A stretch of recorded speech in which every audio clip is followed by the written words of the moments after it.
This episode of the Danger Close podcast is brought to you by Cry Havoc. From New York Times #1 bestselling author Jack Carr. Cry Havoc, a Tom Reese thriller. Order now. The Persian, man, it's a total standalone set in like the very present day shadow war between Israel and Iran. The main character in this book is this kind of clever dentist of Persian Jewish extraction. His name's Kamran Esfahani, and he is living in Sweden, and he's bored. He wants to get out. He wants to go to California, right? The Israelis show up and make him an offer, which is go back to Iran, set up your dental practice there, and we'll use it as a front for smuggling, surveillance, kidnappings, some assassinations, and you'll get your California dream financed. And he does it. Things go well for a little while, and then people start dying in Israel. And it's not just anybody, it's a group of Mossad officers who work for the unit that actually recruited him.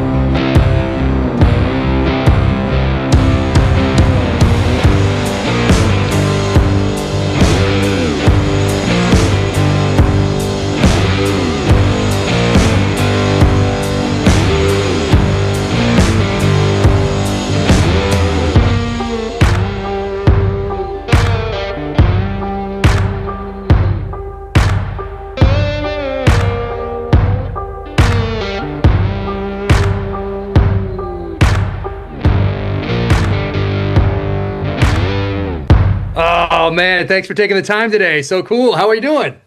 Yeah, man, thanks for having me. It's good to be back. I'm doing well. Working on writing and podcasting and all this stuff. So it's been good, man. It's been a good couple of years since we've chatted here on the pod. Yeah. I want to talk to you about the podcast. Love it. The rest is classified. Amazing. Thanks, man. I want to talk to you about that. The Persian coming out, which was, I saw your title and I was like, I have a list of titles, that I just have an idea. Throw it in. The Persian was one of them from 5 years ago or something. And no kidding. I'm like, off the list. For at least like a I didn't mean to decade. scoop you, man. I'm sorry. I think No, for at least I have a bunch of ones. Still do it. There. Nah, you gotta wait a bit. You know what I mean? Like there are titles out there that get, you come up with one, then you realize someone used it in the past for something, even though, you didn't know about it or whatever. But I think you gotta give it at least like 10 years or something like that. Okay. Fair enough. But fantastic. And remind me what number book this is for you, The Persian. So this is 4. 4. Yeah, Nice. This is 4. Nice. Awesome. And I want to ask you about The Persian. It'll be coming out around the time this podcast drops. I'm not sure exactly when this one's going to drop, but it'll come out around the time anyway, as close as we can get to it, so people can find that and your other work as well. But man, how did The Rest is Classified come out? Because it's such a good, because I'm a big fan of The Rest is History. So I think I heard about it first on an advertisement maybe from them. Is that possible, from those guys talking about it? Okay. Yeah. So I heard about it then, and I'm like, "Oh, what awesome!" And then it came out, and I, signed up or whatever. And man, it's so good. You guys do such a great job. And I ordered your co-host's books. There are quite a few of them. So I hope I got all of them. I'm not positive I have all of them yet. Gordon will appreciate that. I'll let him know. Yeah, please do. He's got a new one out on Vasily Matrokin, which is really, is it out already? Fascinating. Is it already? It's out? So that one it came out in the UK. That's a good point. So you probably pre-ordered it, and it hasn't arrived yet. That's it. Yeah. That's it. I know there was one, something like that, but there's others too that I got. But yeah, and you guys are so good together. How did that come about? And just give me the background, how that came about. Yeah.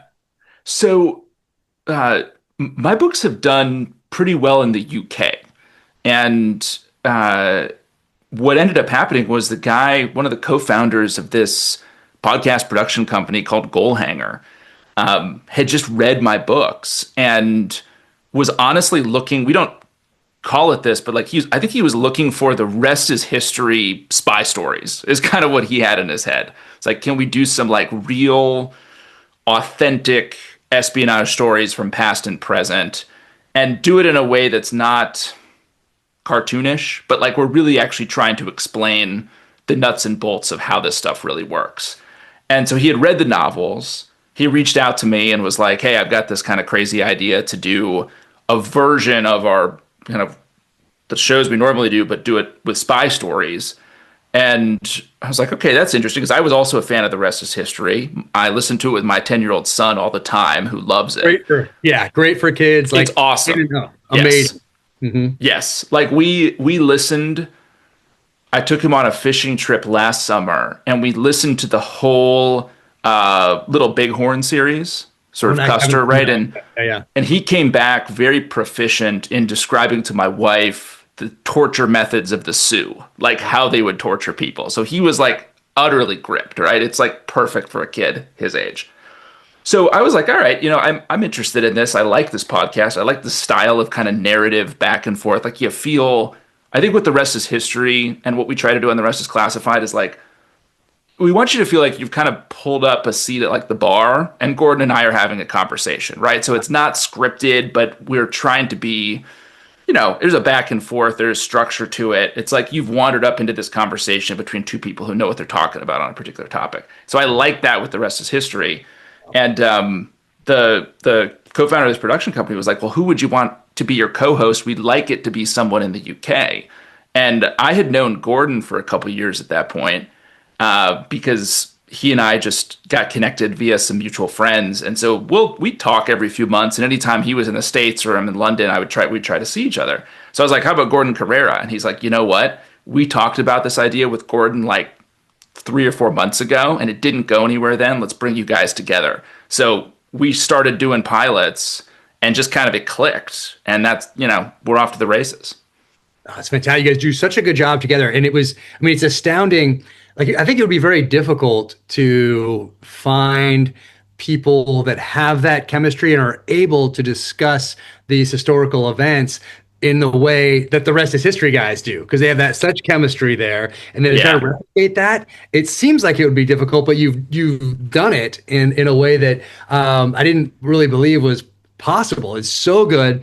And so for people that are already a part of that Rest is History audience, it's such a natural thing to go over and you feel like, oh, wow, this is like exactly what it's supposed to be, like The Rest is History, but for espionage. And it's so good. So I just love it, but it seems like that would be hard to do. I think, don't they have is it Rest is Football or something like that for soccer? Yes. Yeah. Something like that. They've got like a whole family of shows, right? They've got The Rest is Football, The Rest is Entertainment, The Rest is Money. They've got a Rest is Politics, and they've got a Rest is Politics US. Yeah. So they've got the whole. They're going to launch some others later in this year that are more at least one more Rest is title.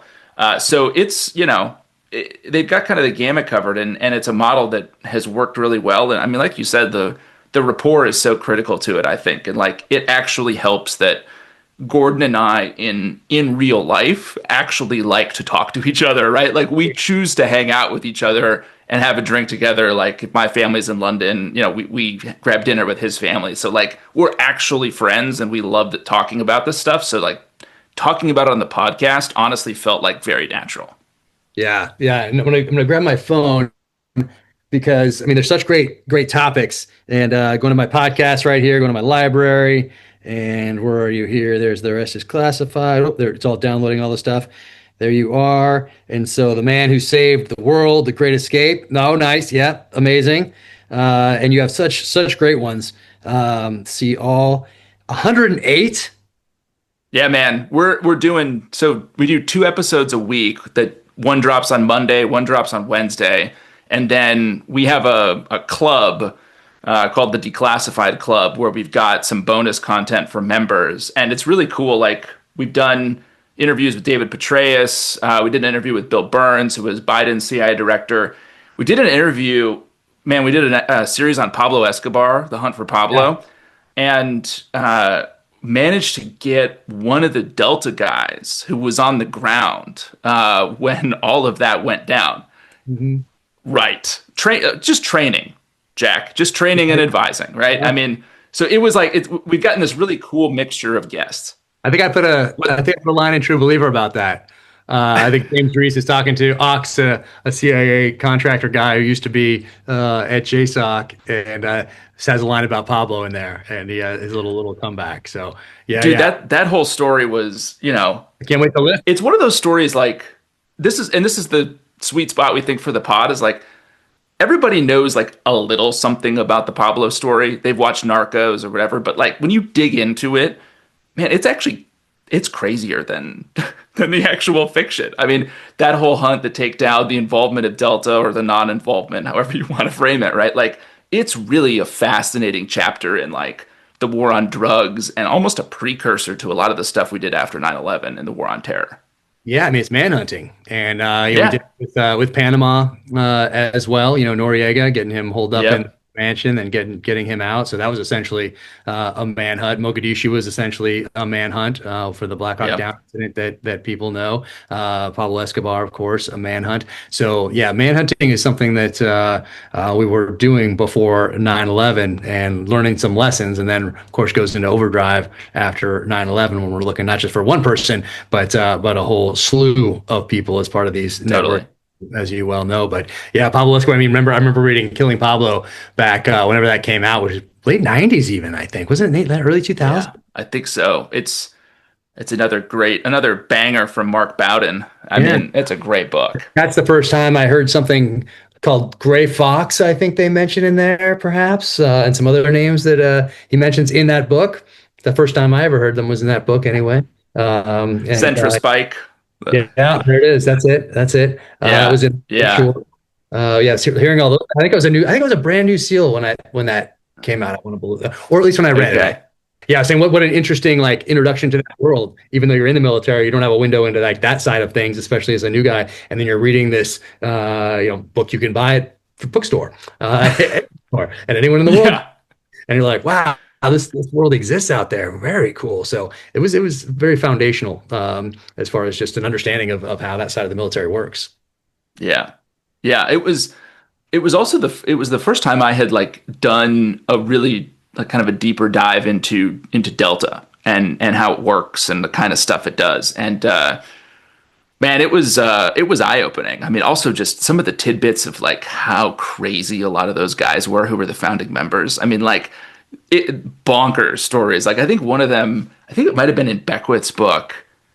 Like one of the guys like would like eat dog food for some reason. Like he was just like, they're just like out to, one of them slept with his backpack on. There's just like kind of, the personalities are interesting, right? Like they're not, you get the sense, and I spent some time talking with some of these guys and like, they're great. They were so generous with their time, so willing to talk and be helpful. But like, you get the sense that they're just an interesting breed. I don't know how you see the Delta. I was just struck by like these are like corner case personalities in a lot of cases.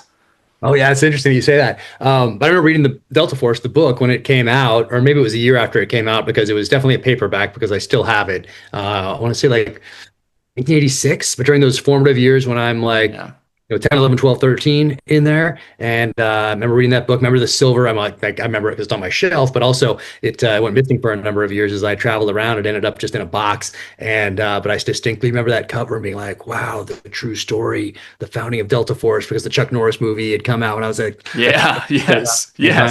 So I'm reading everything I can find on special operations and terrorism and counterterrorism and insurgencies and counterinsurgencies. And of course, Beckwith has a history in Vietnam. He was the CEO of Project Delta back on, I think it was in 04 back then.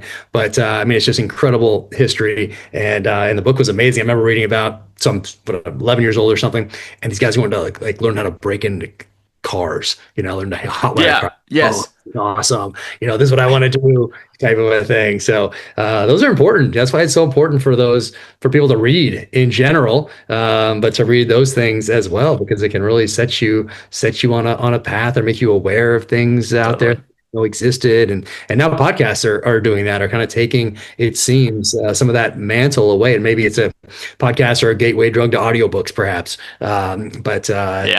Those things were so, during those formative years, so foundational to everything that was to come. For over 22 years, Bravo Company has been trusted by professionals who go into harm's way. Because failure is not an option. Built to the highest standards, BCM rifles are made for those who demand reliability, precision, and grit. No gimmicks, no shortcuts, just tools forged for the fight.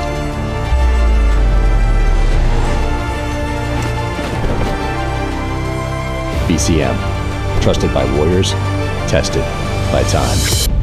Go to BravoCompanyUSA.com to learn more. And you guys have some amazing, I did the Israeli cyber attack ones. I've listened to those. I can see those are checked off here on this. The London terror attacks. There's so many. I can't believe you've done so many in such a short amount of time. The Bin Laden. Man, you and me both, man. It feels like a blur. Like a lot of work.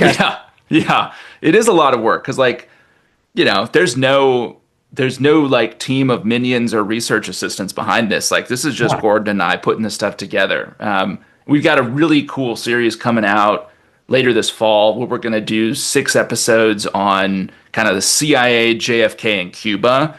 And then for club members, we're going to do 3 episodes that'll be like looking at the different theories about how that history may have fed into the assassination, right? Kind of looking at like, was the CIA involved? Were the Cubans involved? Was the mob involved? Kind of picking that stuff apart because it all comes out of this nexus, right? Of like what JFK was doing in Cuba. It's really fascinating, man. So we'll be doing that one later this fall. Yeah, I've listened to the Rest is History one where they go through, I think it's like 4, maybe even 5 parts they did on the assassination. So listen to that one, especially in getting ready for this book, as I was writing Cry Havoc, 1968. I want to transport myself back to 1968, doing all this research. I have maps from 1960s. I have a dictionary from the 1960s. I'm trying to write every character's perspective on events through the lens of 1968. I didn't just want to throw on Creedence Clearwater Revival, call it 1968, essentially drop a contemporary thriller into Vietnam. I really wanted all those characters, whether they're a 70-year-old GRU Soviet intelligence guy or a French doctor who was in Paris during World War II, ends up in Hanoi and then in Saigon, and as the instrument of a foreign intelligence service. Like, what is his perspective? And then what is a 25-year-old SEAL's perspective assigned to MACV-SOG? And so I had to bring all, but I didn't want there to be 50 plus years of hindsight attached to all of these characters. I wanted it to only perspective up until 1968. So I listened to all the 60s podcasts from The Rest is History just to stay in that mindset. I'd be writing and I'd come down to make lunch and I just play that as I'm having lunch or whatever, just to stay in the 60s and get little tidbits here and there, hear those guys' perspective on things. So and then write down, they mentioned a book, I'd write it down. If I didn't have it already, I'd order it. So it was super beneficial to listen to those. So I'm really excited to listen to the JFK ones when they come out later this fall. Yeah, it'll be good. I'm excited about them. Man, what as you're doing this research, we're coming up with the topics. What's one of the things? I'm sure there's got to be multiple. What is one of the things that shocked you, or were like, how could I not have known that, or how do most people not know this, or what's something that stood out to you? Because that's a lot of topics that you guys. It's a lot of topics. Yeah, it's a lot. It's a lot of topics. I mean, some of the stories, like, we generally are going for this. Like I was saying, this kind of sweet spot of it's a topic that everybody knows a little bit about. Yeah. So it might be Ed Snowden, right? And his leaks. Like, it might be Bin Laden. It might be Pablo, right? Like, those are some bigger series we've done where everybody kind of knows a little bit, and then we get to totally unpack the history. So we're kind of generally looking for that. But one of the, talking about like what was most interesting, one of the series, it was only a 2-parter that I really found fascinating was the French DGSE experience in like sort of dealing with anti-nuclear movements in the 60s and culminating in French intel actually deciding that it made sense to try to blow up a Greenpeace boat in Auckland Harbor in New Zealand in the mid-'80s, which was not a story I knew anything about. And they blew up, they took basically a limpet mine and had a member of one of their action arms essentially planted in the boat. And they detonated one charge, and then they detonated another one. It killed a Portuguese photographer who was aboard and led to this sort of set of recriminations between the French and Greenpeace and New Zealand. there was this little episode, this crazy episode in espionage history that I just knew absolutely nothing about. So there's all these like semi-obscure topics that I think have been really fascinating to dig into. But like one of the things that I think is really interesting, like I'll just use the Cuba one because it's top of mind for me, is like I kind of walked into that history with a very simple mental model of like the Kennedys, the Cubans, Bay of Pigs. And I'd always heard, right, like, the CIA kind of misled Kennedy, right? The CIA screwed it up and basically threw this shoddy covert action plan on Kennedy's desk and kind of rushed him into it. And he'd only been in office for a few months. And it was kind of the agency's fault. And going into it, like what I didn't, this is a basic thing, but it shows like just what some reading a couple books will show you about our history is like all of the covert action planning for Bay of Pigs and for Cuba in general started under Eisenhower. And so it's this great case study of like how a covert action plan starts, how it develops, how it becomes much more complicated, how you have pieces of it that the agency probably didn't really fully get the president up to speed on, not out of any like deviance, but just how do you get a principal to understand the complexity of a big covert action program? And then how do you deal with, really this tension between like trying to create a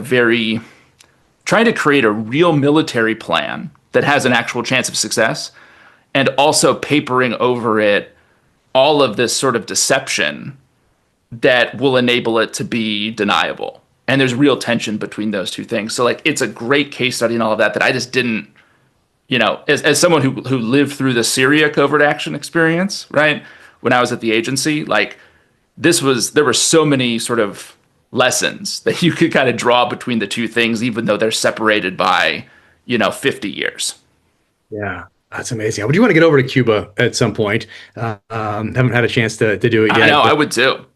Fishing, you can go to the Hemingway's haunts. I think there's a few bars that you can do he'll trudge through the day to the bars.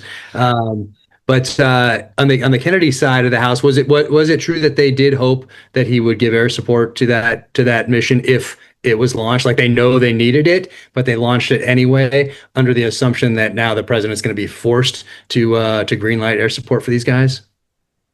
Well, so the another again, this is just kind of digging into it here. Like air support, not U.S. overt kind of air support, but there was essentially a exile Air Force, largely comprised of B-26s that had been built up as part of the covert action program.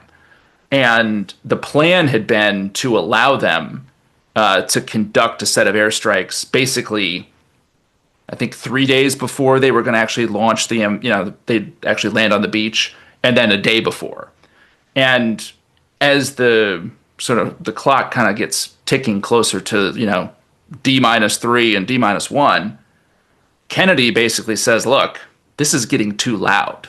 The plan I'm hearing, he's being briefed constantly on this by the CIA, with his, a lot of his cabinet and attendants, joint chiefs, national security advisor in like formal meetings, right? And he gets concerned that it's going to be, overtly connected to the U.S. and kind of too loud was the word he used. It's too much like, I don't want this to feel like a real war. And so he pushes the CIA to reduce the number of airstrikes prior and to reduce the number of bombers that were involved. And so they cut the number of B-26s they were going to send on this run 3 days before from 16 to 8. And so they only ended up destroying 5 or 6 of Castro's airplanes, of like 34 or 35. And then they fully canceled the airstrikes the day before for the same reason. So it had always been in the plan, and then it got cut, and there's been just endless finger pointing, of course, ever since about whose fault that was. But I think after looking through it, man, I think it's a lot of it you got to put on Kennedy's doorstep, because the plan never was going to work unless you had air superiority, and they didn't by the time they landed on the beach. And he took essentially full accountability for it publicly. Yeah. looking back is like a great example. Even I believe Carter did something similar after Desert One. He goes out there and essentially doesn't really takes it on the chin. Both good examples of taking accountability. What I didn't realize until I was doing research for Red Sky Mornings, my last one, that so many prisoners were taken, and then how they got back afterward. They were Yes. about a year later or something. And it's in the book. I forget now because I've switched to 1968. But for Red Sky Morning, about a year plus ago, It was over. I think they were in prison for like 20 months in something like, Cuba. yeah, something like that. Yeah, you're right. But that was why I forget exactly what was done to get them back. But it's in the book. I put it in there in a sentence or two just to develop a character's backstory as part of a conversation, I think. But that was pretty wild. I didn't realize that. Oh, it was nuts. Castro's initial offer was that he would trade them all back. I mean, I think there were over 1,000. I think it was almost 1,100 captives. And obviously they didn't execute most of them because they're valuable. And his initial offer was he would trade them back for 500 tractors. And the tension here is that the Kennedy administration can't deal with him directly, right? Like they're not going to negotiate with him. So it's got to be this kind of private effort that also can't violate the Logan Act. so the people who were negotiating were in this terrible position. And then Castro was like, no, I mean Caterpillar bulldozers, not farm tractors. And the value at the time of like 500 Caterpillar bulldozers was like $60 million. So it's hard to raise the funds to do that. Eventually, Jim Donovan got involved, who's the guy who negotiated for the return of Francis Gary Powers.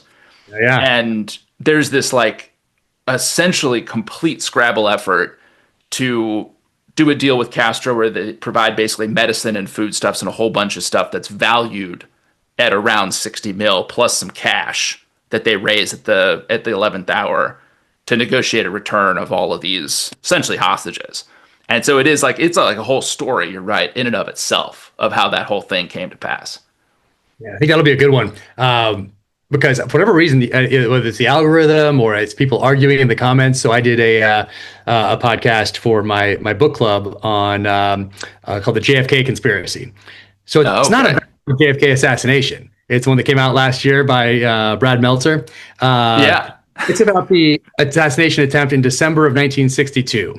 And so there's an assassination attempt before he takes office, a month plus before he takes office. I think it was December 9th. Well, anyway, I shouldn't even say that because it'll be like, no, it's the 10th. He was wrong. Yeah, you're already, there's comments coming exactly. Right now. Yeah. But just because it was called the JFK Conspiracy, the book, and whatever the clip that we used or whatever was, about JFK, then in the comments, it's all about 1963 assassination.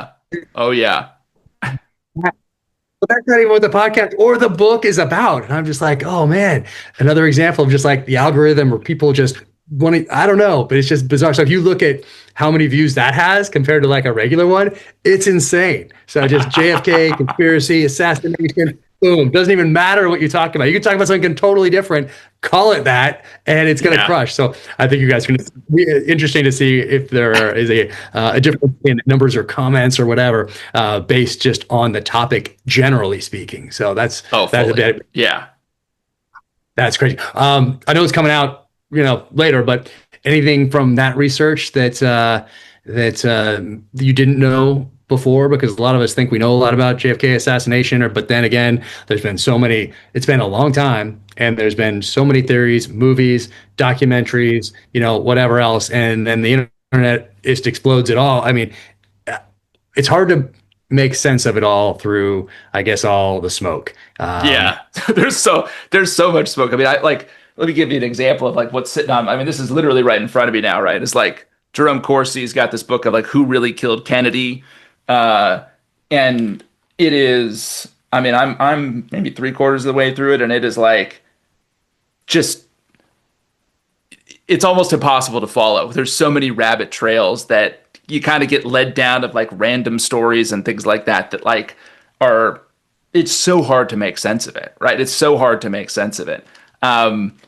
It's one of the things though that I was kind of a light bulb moment for me was digging into Oswald a little bit and feeling like, in a lot of ways, well, you could make the argument, I think, at this point, based on circumstantial evidence just on him and sort of his relationship or the way he thought about his relationship with Castro's Cuba. You could make the case that this was a guy who, similar to like lone wolf terrorists in kind of the post 9/11 era, who get radicalized by a movement that they really have no part in and then do something awful in the States or in Europe to sort of, you know, in kind of like live action role playing in a way that they're part of this group. You could make the case that like Oswald thought he was doing this for Castro, thought he was doing this for sort of Marxism, the Cuban Revolution, without actually ever having been tasked by Cuban intelligence to do it.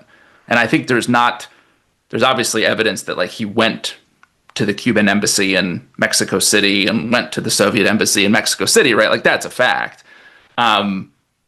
There's some like what I'd call rumint from kind of the Cuban intelligence, services about the involvement or non-involvement in the plot. But like all that stuff seems pretty specious to me. What does seem right is that like in his head, he could have been doing this for the Cubans and for Castro, which I think for me was like an interesting kind of flip on the story of like, when you hear the story about the Cubans, you think, oh, well, someone's tasking him, right? Well, maybe no one did. Maybe he just did it on his own volition.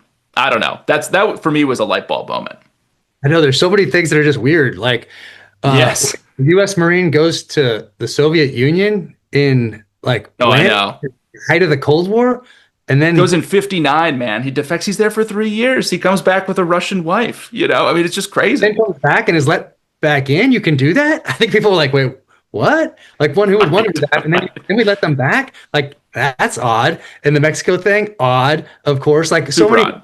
And then of course, like one of the main things is the psychological side of if this guy does this by himself, what does this like say about us? That some guy like this, and some loser can change the course of history. Like they can't be.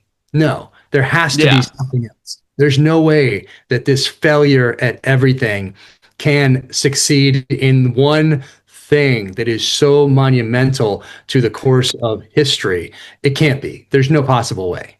Like that certainly feeds in to all of this. Oh, and then, of course, the government doesn't do themselves any favors by classifying all this stuff for so long. Like you're just like playing into it. Like if you weren't involved, you're going out of your way to make it look like you are. Like just, I mean, it's so obvious from the outside looking in. Like it's crazy. And then, I mean, the Warren Commission report, why is Dulles on there? Shouldn't have been called the Dulles Commission report with the way that thing's run. I mean, there's so many things that just make you say, there's no way that this guy, this complete failure in everything could have pulled this off. So I think that really does play into that psychologically into the American psyche. But I think you're totally right. I mean, we don't want to.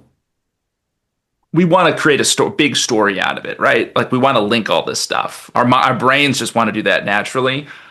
Yeah, we don't want to admit that like a guy with sociopathic tendencies who's a total loner and has delusions of grandeur can like totally alter the 20th century, right? Like we don't want to believe in a world where that happens. And you're right. I mean, the Warren Commission, like one of the other fascinating kind of insights for me coming out of this research is just how it was a political creature, right? That whole commission, like there were a tremendous number of mistakes made. It was rushed. There were, dissension on some of the findings, like within the commission was kind of like snuffed out. So there's a whole bunch of things that I don't think that necessarily leads you to like, oh, it's a conspiracy or it wasn't Oswald. But there's a great book, I got it here in front of me, by, what's this guy's name? Philip Shannon, called A Cruel and Shocking Act, which is a history of the Warren Commission. Basically starts with the assassination and then it walks you through the whole commission process. And it's a fascinating insight on like how this document is not, the document is not without its warts. Let's put it that way. Yeah, no, it's so crazy. And maybe it would have been a little different. Let's say had Lee Harvey Oswald not defected to the Soviet Union, not come back, not gone to Mexico, like not been a total failure in everything else, had the Warren Commission report not made those egregious mistakes, errors, maybe it was put together with some different people on there. If Dulles isn't on there, Gerald Ford was on there. Most people don't know that. And if we hadn't classified everything for so long, and then when we finally get a dramatization of it with JFK in the early 90s. Oh, man. Yeah. And so you have popular culture now influencing Congress to pass a law that says everything must be declassified by whatever date that was. And then to have that law violated by this government. I mean, all these things, like you're just feeding into this. Like, totally. It's ridiculous. Now you're violating a law. You're not just like keeping things secret for national security. Congress has acted because of pressure from this film and from Oliver Stone, essentially, and the public. And so it's just wild, all of these things. And so obviously we're going to think that this is conspiracy here or there because of all these dots that we're connecting. And you don't have to look too far to try to connect these. You're just like, oh, as a rational human being, yeah, what? This guy went to the Soviet Union and then to Mexico and then what? No, for sure. For sure. Also, like in rewatching JFK, the Oliver Stone film, I mean, I'm struck, number one, it's like, this is a great movie. Like I from a filmmaking, storytelling standpoint, it is incredible. As I'm reading the history, I'm like, Oliver Stone, fantastic filmmaker, terrible historian. Like, it's just, and obviously it's he kind of does this Oliver Stone thing where he kind of talks out of both ends of his mouth, right? Where it's like, oh, it's not history, but it kind of is history, It's just, but it is. It's like the national consciousness around this assassination is really framed to a tremendous degree by that film, right? For good or for ill, mostly for ill, I would argue. Yeah, and it doesn't help just over the last few years where, this is obviously multiple administrations and parties since 1963, and then since the film came out when Congress passes this law. And then, I mean, what you read is that, and what President Trump says is he's going to open all the files. And then I think what Mike Pompeo talks to him and they don't. Like, once again, it's feeding more into this frigging conspiracy side of the house and makes us all think, well, obviously now there's a conspiracy because of this. Like, what else are you supposed to think as a rational human being? It's Jack Carr checking in to talk about the Sig Cross rifle, and absolutely love this thing, 7.62 by 51. And I didn't know how I'd like a stock like this. I'd never used a stock like this before, but I absolutely loved it right from the beginning. And it just makes it super convenient, super light. Back in the SEAL teams, we used to stack up, early days, they probably evolved since then, but stack up some ground pad right here that we'd cut and then tape that down with rigger's tape and to get that perfect cheek weld for your scope and sight alignment. So this, much cleaner, much smarter. And of course the SIG optic on top, the Tango 6, and this thing just rocked it for me. So absolutely love this setup right here. So much so that I got another one. Well, not really. SIG gave me another one because they invited me to the SIG Hunter games and everyone there got one. And this thing is paired with their BDX scope right here. So it works with that rangefinder bino combo, and that worked perfectly during the SIG Hunter games.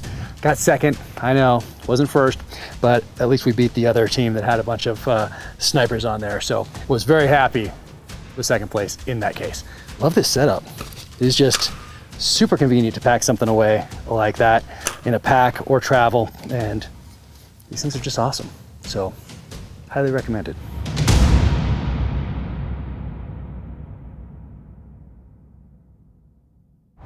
Well, it's funny because looking through some of the recently declassified stuff, I mean, what was it, like earlier this year? It was like 77,000 pages of material from the National Archives or some crazy number, right? You look at it and it's like, I have not seen anything or any write-up that has really convinced me that it alters any of the basic understanding around the assassination, but there's a lot of embarrassing stuff in there for the CIA, right? I mean, what is in there? What is in there? I don't think well, there's like, there's a whole thing on Angleton and the CIA running a pretty, like, I think like a couple hundred people at the agency in the 50s and early 60s were reading the mail that was being sent by Americans to the Soviet Union. In some cases, including mail that like Oswald's mother sent to him in when he had defected, right? So mail reading is one. There's some other stuff in there on the CIA violating its charter by conducting, I think, a break-in at the French embassy in DC. So there's like embarrassing stuff, right? Yeah, but really, is that worth having the entire country think that you're involved in killing a president because you're a little embarrassed? People are going to forget about the next week, like, oh, they broke into the French embassy, oh, they read some guy's mail going to the Soviet Union. It's probably like, well, obviously there's a CIA. We assume they're already doing these things. Yet now you're making that's a good point. That's a good point. President. It makes me lose all. It also just kind of enforces what I know about gigantic bureaucracies and the people who rise to the top of them. See, that's what I was going to say is like, you've worked in one of these giant bureaucracies, and like I have too. And that bureaucratic logic, I saw that every day of the week being played out by people who are pretty normal, just kind of like trying to get by, road warriors, right? Retired on active duty types who are like, let's just run the play on this. Seems like a big one. You ignore the big picture. There had to be somebody at the top of that organization that's like, hey, I'll stop. We're embarrassed because we broke into the French embassy and read some lady's mail, but it really isn't worth everyone thinking we killed our own president. Let's just open up these files and be done with it. It seems like someone over all of those years should have looked at this logically and said, oh, okay, yeah, this isn't worth keeping these things secret because it doesn't really matter. No one really cares that we read Lee Harvey Oswald's mom's mail or broke into the French embassy. Here we go. Also, let's add it to, I mean, those were only two examples, right? There's some other stuff, but like, I mean, you think about the litany of stuff, I mean, independent of the JFK piece of it, the embarrassing stuff that's come out about what the CIA did in the 50s and 60s, right? Like already, when you look at that era, there's, I mean, the whole MK Ultra, like LSD experiments, mind controlled, like this, most of the stuff that's coming out just absolutely pales in comparison to that. And that is already out there in established history. So like you're adding, you're not really adding much beyond what the public already knows or suspects about what was a really wild time to be working at the Central Intelligence Agency in the kind of early Cold War years, right? It's absolutely ridiculous. I'm just astounded by it to this day, which is why a normal person would be like, well, there's got to be something more then, because why would they? Totally. It's ridiculous. And then we have, of course, the Church Commission hearings, and then we have the Commission on Assassinations that looked into JFK, I think Bobby Kennedy, Martin Luther King Jr. And one sentence in that report from somebody says that there is something along the lines, I'll paraphrase here, but there needs to be more investigation into whether this was a conspiracy. Something along those lines. Well, that just feeds in. I mean, obviously now you're pointing to a government document of people that had access to all this stuff saying that, reinforcing your belief. It's ridiculous across the board. And to have it come out to be such a nothing burger just makes me even lose more faith in the people that rise to the top of these organizations and makes me think that they're all idiots. It makes me so angry because all they really essentially have to do is not get too many DUIs, not pop positive on a piss test, and not get arrested for domestic violence. And you can rise to the top of the Central Intelligence Agency and the NSA. That's true. Yeah, I mean, I understand the desire to like protect sources and methods, but like you could presumably retain a very small number of those documents, right? And still abide by that rule, right? Like that's the overarching concern. Like what? Redact almost nothing that's come out. Just redact, exactly. Just redact. Redact it. Like somebody's name. Redact John Smith. Yes. Redact Mexico City and redact, like, put chewing gum under the bench as a sign or whatever it is. Like, okay, people will get that. Instead, they did the exact opposite and made themselves look guilty since 1963. I mean, the redaction, it's funny. Like, I remember, because I think, help me if I'm wrong on this, but did you have redactions in The Terminal List? Yeah, first three. Or True Believer? Yeah, first three books. Okay. So Terminal List, True Believer, Savage Son. Yeah. I was so close to Ben, being in the SEAL teams, and there was all the hubbub about both nonfiction books, back then. But this was fiction, Right. it's still, whatever. So I just wanted to make sure, and so I sent it in, and they redacted just ridiculous things, and so I don't do it anymore. Because on the second one, first one I just kept the redactions in. I think there were like 9 redactions. Second Yeah, one, remember that. 50 something, let's say 54, something like that. And this time I have my lawyers tie each and every one of those redactions to a publicly available government document, government being the key word, something that anyone anywhere in the world can access. They tied all 54 redactions to publicly available government documents. And then, so I sent that in, hardback comes out, and I win on like 37. So then I do the paperback. And I published the paperback with those 37 unredacted so that people could see what the government was so concerned about. And then I did the same thing with Savage Son, and they wouldn't accept my appeal, even though it was right on time, exactly the same way, by the book, and they didn't accept it. So that was my way. I think that's their way of telling me, quit wasting our time with this fiction stuff, kid. We have more important things to do at the Department of Defense pre-publication Office of Security, whatever review. And I don't do it anymore, but the first 3 I did. Dude, my most recent one is the Persian, which is out on September 30th. Like, it's all Israelis and Iranians. And so our pub review board did not touch a thing, like, period, Nice. right? Didn't touch How a thing. long did it take them to get back to you? Oh, so this is where you're going to go nuts, because it's pretty fast. Like, Yeah, I agency think with all of the books, I don't think they've taken more than 2 weeks. Whoa. It took 7 months with my second one, which I had to push the publication date, which wasn't great. So See, that's inexcusable. I mean, how is that even possible? What are they exactly. doing? And they advertise 30 days. So they say 30 days, we'll get this back to you. So you go, oh, okay, you send it, month passed, next month, boom, boom, boom. First one, they took 45. And I was like, it's not 30, but it's pretty good for a government bureaucracy. And then second one, 7 months. I had to push my publication date. So second book, Jeez. Looking back, would have made the New York Times list, but it has to push. And so then, it just misses or whatever on the second one. It's been on since. Third one hit, then the first 2 go on. But I mean, anyway, 7 months. They're not big readers over there at the Department of Defense. Yeah, we got those eggheads at Langley, man. They're plowing through these submissions. 3 days of the Condor, 6 days of the Condor, the book, 3 days the movie. Robert Redford just passed away, but 3 days of the Condor, the film. You're watching it and reading books. Amazing. You have essentially every on his scooter going through. I think it's in New York in the movie, but anyway, but he's reading books and reading books, man. So they're readers over there at the agency. We got to film in the lobby for the end of Dark Wolf. So if you watch episode 7, if you don't blink, you might see me in the lobby. And it was really cool because it's a lot of people that didn't have to be there that day. It was on a weekend that we filmed there, came down and from the Special Activities Center. And oh, cool. To say hi after I was attached over there in 2006. And it was really cool for them to come down and say hi. And it was very special to film there. Very cool. So, but the agency usually ends up coming off pretty good in the novels. The military doesn't help at all. They're absolutely no help in the shows. So we don't get the aircraft carriers or submarines or anything that some other shows get. But I like that. I don't want them to attach anything to it. Like, you have to do this or that. I don't want to change it. Yeah, true. No strings, man. Yeah, that's exactly. Better. I'm glad. And so, yeah, agency good, military, thanks for nothing.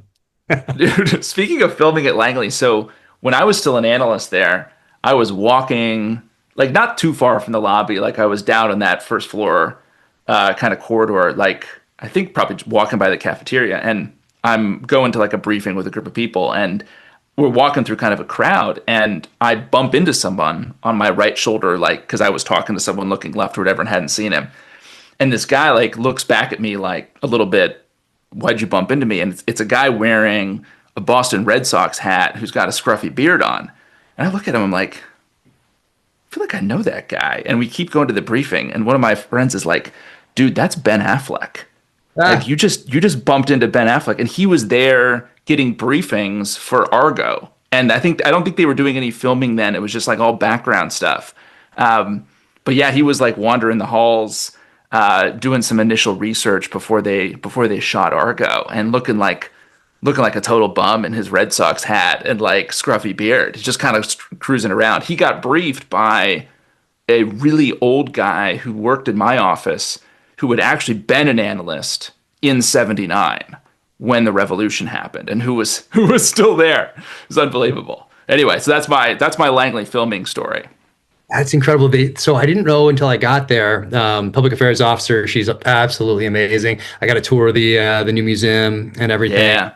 And I didn't realize they have 7, I think, PhDs on staff doing the history work right now. Yes. Just so it's incredible, the history in the museum. They did such a good job with it. It was such an honor to be there. I think I'm going to go back here at some point when the schedule opens up and we can figure things out and just do a little hello and talk and stuff like that in the bubble. So that'll yes, be an honor to do that, I hope. And anyway, but yeah, it was awesome to be there and to say hi to everybody. But yeah, check out episode 7. You might see me in there. And, you're one of the like kind of guys in the walking through the lobby or something like that in the background. Is that right? Well, this will be out by the time this comes out, but it's I play a guard, so I take somebody's ID and they're leaving. Right, you're one of the Spies, man. That's great. Yeah. And so yeah, I get to do that. I get a line too. I don't know if it made the final cut. I did some voiceover for it, but yeah. So I take his ID as he walks out at the end. So that's. I also get killed in episode 4, so I do get killed just like I did in the terminal list. So I get stitched up in episode. I was going to ask. I'm glad you're keeping the tradition alive of you getting murdered in every series. Yeah, I just finished filming True Believer. We filmed that one. My death in that one is pretty good, and I get for the last 2. I've got my stuntman pay for because I do stunts. Just falling is a stunt, so that's kind of cool. That's why I'm in this hotel room. For anybody watching this and wondering why it looks different than normal, is because I just got to Paris from Morocco, where we finished filming just the other night. So we finished filming in Casablanca, in Marrakesh, and in Tangier, in the Atlas Mountains also. So we were awesome. Go for the last couple months, and it's looking good. But the book, give me a background on the Persian. Yeah, the Persian, man. So this one is a standalone, right? It's not. I guess it could conceivably be in the same universe as my other books, but it's a total standalone, no crossover characters from the first 3, and it's all set in like the very present day shadow war between Israel and Iran.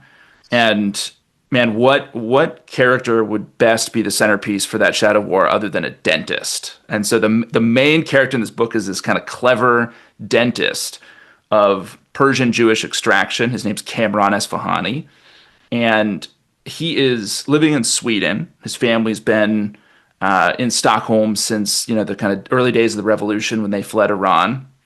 And he's bored, like a lot of dentists are, right? He's sick of being a dentist, and he doesn't like the Stockholm winters. He wants to get out. He wants to go to California, right? But how's he going to do that? The Israelis show up on his doorstep, or actually at his dental office, and basically make him an offer that like he kind of can't refuse, but also doesn't really want to refuse, which is go back to Iran, set up your dental practice there, and we'll use it as a front for smuggling, surveillance, kidnappings, some assassinations. And over time, you'll kind of earn your pay and you'll get your California dream financed. And he does it. Things go well for a little while. And then he ends up, really what ends up happening is people start dying in Israel. And it's not just anybody. It's a group of Mossad officers who work for the unit that actually recruited him. So it's like very particular targeted assassinations in Jerusalem and in Tel Aviv with kamikaze drones that are being set up locally inside Israel. And the Israelis are trying to figure out, well, who in Iran's actually pulling the strings. So Cam goes and basically gets tasked to recruit this woman named Roya Shabani. And the whole story, I mean, basically the whole operation goes sideways. And you know this, and it's not a spoiler because the book opens with Cam starting to write his confession. So you know he's already been captured. And a lot of the book is actually framed as his kind of final testimony that he's writing for his Iranian captors. And he's held on to like a single secret during his 3 years in captivity. And so the book becomes the story around like, can he hold on to that secret as he's writing his final confession? And you kind of hold that back from the Iranians and ultimately from us, the reader. So it's, it's like trying to really pull from the realities of like the actual covert war between Israel and Iran. So there's a lot of stuff in there that's like basically just how things happened. It's just slightly fictionalized. And it's also, the kind of centerpiece of it is this relationship between him and his asset. And I tried to set it up a lot like a long con, where he has recruited her so she doesn't really know who she's working for ultimately. So it's a lot like The Sting. I modeled it off The Sting, where you're like, you get to the end of that movie and the con, the real art of it is that the guy who's been conned doesn't even know he's been conned, right? And that's how the Israelis and Cam set this thing up. So it was a blast to write, and I'm really excited to get it out there. Oh man, that is fantastic. I have it with me. I think you sent it, but it's at home, and I'm on the road. It's at home, yes, indeed. Yeah. So I'd have it here, but it's and I'd be reading it on my flights. But I'm on the road for a month and a half here. I packed for a month and a half, which is interesting. So might do some shopping along the way here. No kidding. Yeah, especially after how hot it was in Morocco. It's a lot cooler here in Paris, though. So I imagine so. That's wild. And so I did want to ask you also, with what you're doing now with The Rest is Classified, which is fantastic. If people aren't listening to that, they should subscribe to it for sure. Do you ever think about doing some nonfiction, branching out into the nonfiction side? I did that with Targeted Beirut last year. Yeah. The next one right now. So that'll be announced. At least the topic will be announced in the next few months. It'll probably come out in 2026, 2027, depending on how long this research takes. But you ever thought about branching out and doing that side of things? I would put it this way. Like, I've thought about it, but not in like a realistic way. Like, I have come up with concepts, but nothing that, like, right now I feel enough energy or time to take on, to be honest. Because between writing the books and between the podcast, like, those are full-time jobs, right? So I've just kind of I've got a notebook with ideas on that front, but it's never made it out like of the stage of just me writing to myself early in the morning before I actually start writing the novels. Like, oh, this would be an interesting idea. That's as far as it's gone. Yeah. For people listening to The Rest is Classified, you'll realize like how much research goes into this, like how many topics have been covered. I didn't realize it was 2 a week because I'm just seeing them in the feed, kind of catching up, all that stuff. Yeah.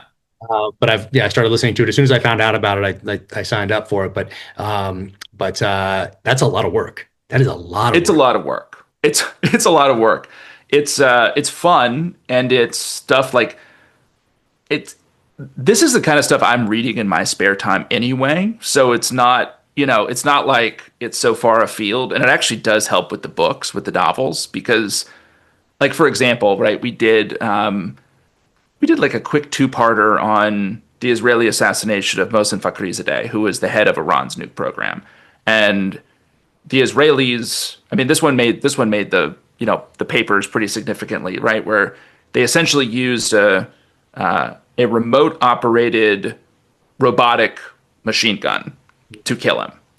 And, you read through that history, which I did for the pod, and I'm like, well, for this novel, for the Persian, right, I had to start it, or I knew I wanted to start it with a scene where the Israelis conduct an assassination in Tehran.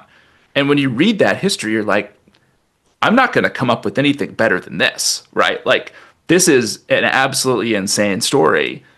I'm just going to take the kind of bones of this and then work in my fictional people and change the city a little, like mess around with it. But it's unimprovable from the standpoint, I mean, whatever you think about it, right? Like, from the standpoint of spy fiction, it's amazing. So kind of getting deep into that story was really helpful for writing the book. So there's like some complementarity between both of these jobs that I've got these days. Yeah, that's incredible. And how are you segmenting your day? Just because I'm curious.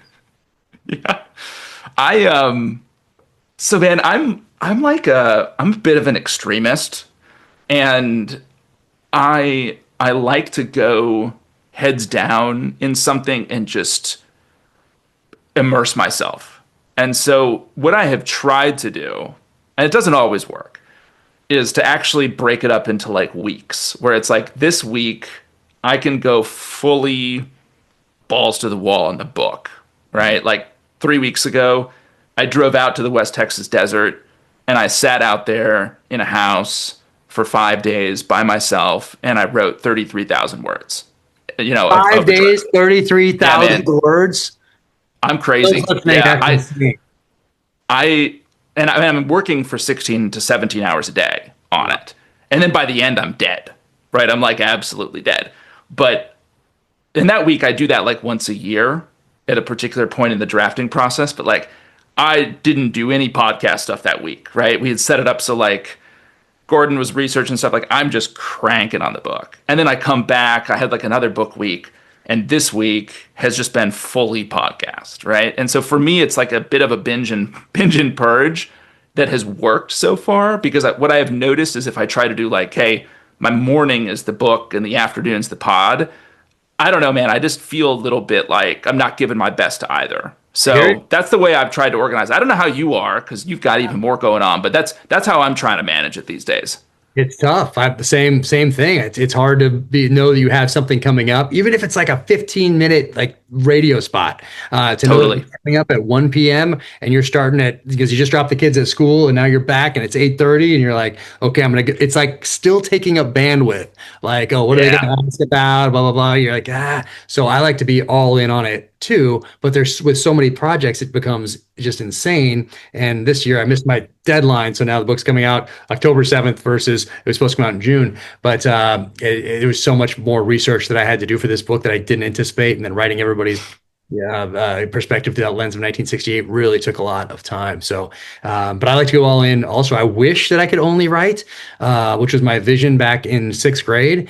That hey, I could go to a cabin and write a book and send it to New York, and maybe do a book tour, maybe do one interview on a morning show, and go back to writing and not have to talk to anyone. And that was part of the draw. And now today, when you're competing with every other device and app and TV show and movie and everything that's keeping you glued to a phone, that essentially is keeping you from not reading, you really have to do a lot more, unless you're an outlier, unless there's like the next 50 Shades of Grey or Twilight or something. There'll be outliers, certainly. But if you are not that, then you have to put in work outside of writing, I think, if you want to build a readership and an audience and grow that readership audience when these phones are keeping us from reading and doing any sort of long form thinking. It's just a different time now, and it's just how it is. But that was a long way of saying I like to go all in. I hope that I can get to a point where I can just do that. But right now, it's a lot more than that. I mean, I also think like what I have to remind myself, even in the weeks where I'm doing the pod, is I think the centerpiece of my stuff is continuing to put words down on paper in the novels, right? Like that is everything else sort of swirls around it, right? And there can be times and seasons where, like I gotta, right now I'm writing these Kennedy episodes and like I've gotta devote myself to those to get them done, because the pod is like, number one, I love it. And number two, it's like a great way to kind of build, there's people who listen to the pod who are like, oh, I'm going to check your books out and vice versa, right?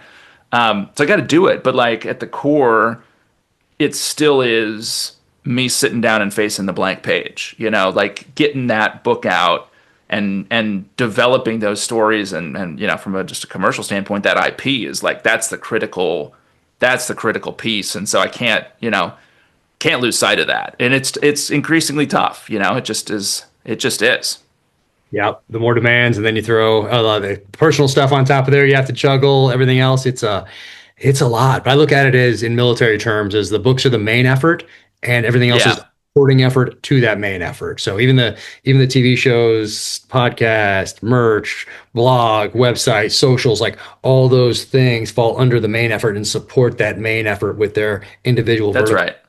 Because where does it all come from? It all comes from the books, right? Like at the end of the day, you drill down and that's... Hello, I'm an author. I'm not a podcaster. I'm not a business merch guy. I'm not, a blogger, whatever. I am an author and I write these novels. That comes first. But today, you got to do a little more to support that effort. And that's just how it is. But if I could get to a place where I think I just need to get a little more efficient with my day and time and structure and processes in place, and some people to block for me a little bit more and all that stuff.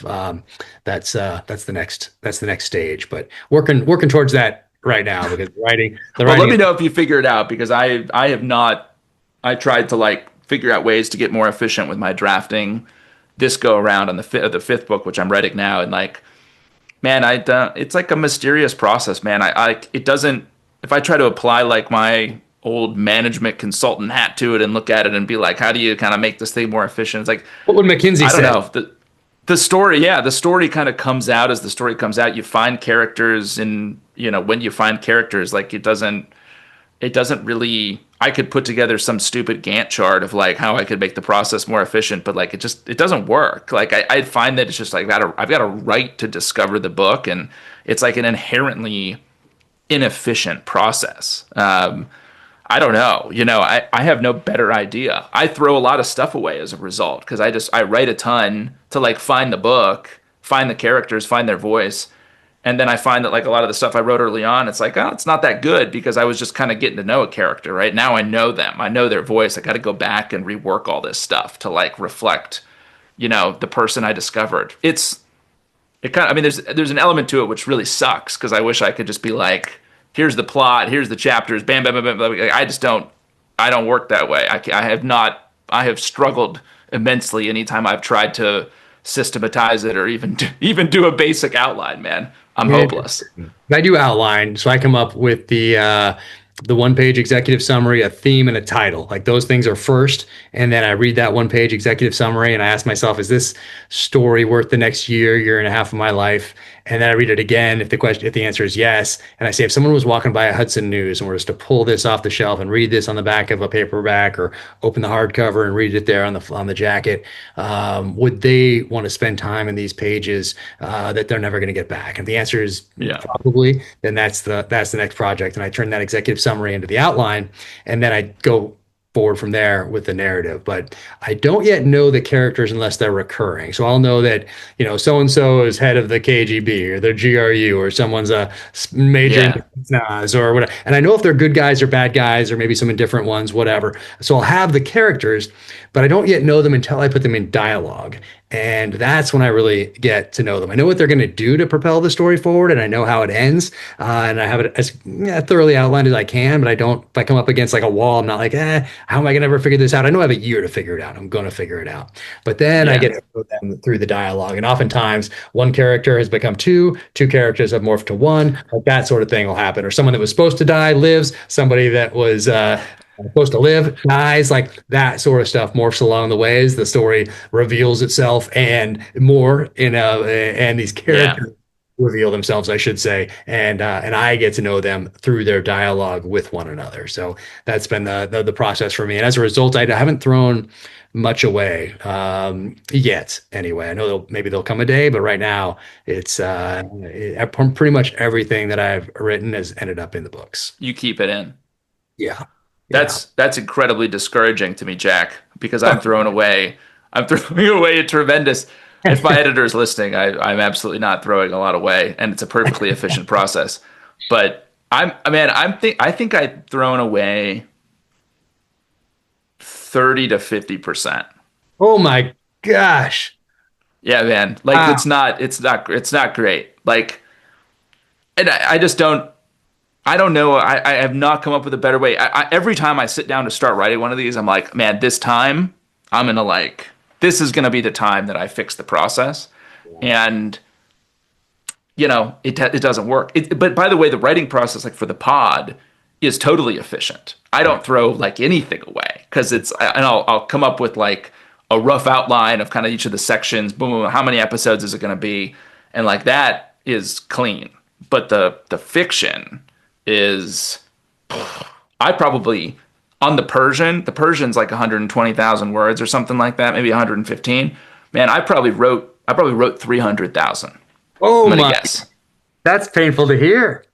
Yeah, wow. It's painful. It was painful to live through, man. It was painful to live through. Cry Havoc's 140,000 words, and but almost all of them are in there. I need to study your method. Because here's the thing, I've tried because you and I, we were talking even before I published Damascus Station, my first novel. And I remember you saying this, right? You're like, hey, I've got a one page, I've got a theme. And I tried it, man, and it just blew. It did not work for me. Like on Damascus Station, I was like, this one pager and what I'm writing don't talk to each other anymore, you know? And it just didn't work. So I don't know. It's everyone's got their own like process, and I've kind of resigned myself, or I resign myself every year at this point in the drafting process to be like, hey, this is how you find the stories, and you can't, if you try to do it a different way or the wrong way, like you're gonna discover a story that maybe you weren't supposed to discover, or you're gonna like rob this story of some of its magic. That's what I tell myself, but I might be delusional. I'm not sure. Whatever works for you, and everybody's going to have their different way of creating. For me, but what gets me is the interruptions. The interruptions probably add months and months to the writing process for me. Yes. I need a view. I don't need anything else. I just need uninterrupted time. Preferably quiet. I thought I needed quiet, and then I wrote in Budapest last year at a cafe attached to the Four Seasons. So they're just bringing me coffees and beers and snacks. So you're just sitting there, typing away as the world goes by. And it was interesting because I didn't think I could work in a place where there was things going on. I thought I needed total quiet, but it was nice to have someone bring me food. And I felt like the people walking by on the cobblestone streets, and there it's not cars going by on that street where the Four Seasons is. It's like it's only foot traffic, and I felt like the people walking by, even though they paid me no attention, they were keeping me honest by work. I can't sit here and like daydream. Daydream is a part of writing for me, but I can't not get anything done. Like these people walking by, I'm like, they're judging you. They're like the Hungarians. So Hungarian pedestrians played a key role in keeping you honest here. Exactly. So that was actually very helpful. So maybe I just need to write it at the Budapest Four Seasons, but maybe that's the ticket for me as far as not being interrupted and not going downstairs to get some food, and then all of a sudden like, oh, the dog's barking. Oh, it's time to feed the dog. Or see, yeah, like right now I'm talking to you from this is where I record the pod, right? And so it's just me alone out here. I actually find this is kind of weird. I haven't thought about it this way. When I'm doing pod research, I like to be here at home and in a quiet place. When I'm writing the book, I will always go to a coffee shop because that background hum of like activity, I think the way I think about it is like, I don't think there's any feeling lonelier than sitting there trying to write a novel. Like it is a very lonely team sport to put a novel into the world. And it makes me feel less lonely if I'm just in a coffee shop and there's people around and there's kind of an energy, like I can put on some music and kind of tune it out to a point, but be distracted enough that I feel like I'm in the world. And so I like to do the fiction, in your Budapest example, right? Like I'm very similar to that, but the pod I like to do like alone for some reason. I don't know why, but I kind of break the two into separate kind of workflows and do them in different places. I was thinking about that today because before I came up here, like I said, I just got here from Morocco and I went to grab a little bite to eat at a coffee shop, and I was sitting there. I'm like, oh, this might be a good spot to do some writing. Yeah, I can work it in. My wife's going to join me out here for a bit, and then I go right into book tour essentially from here. But I was thinking, I gotta grab my computer next time and get some work done at this coffee shop and just fuel up as I'm sitting here. And then so maybe I'll get some work done while I'm here after all on the next one. That's going to be due here before I know it. Don't be so sure, man. I don't know if you're hanging out in Paris with your wife, that might not be the best. Best sort of she's not here yet. Getting a whole bunch of writing. Yeah, I'm here for a few days before she gets here, so I'm gonna do it. All right, yeah, you can dial it in. Yeah.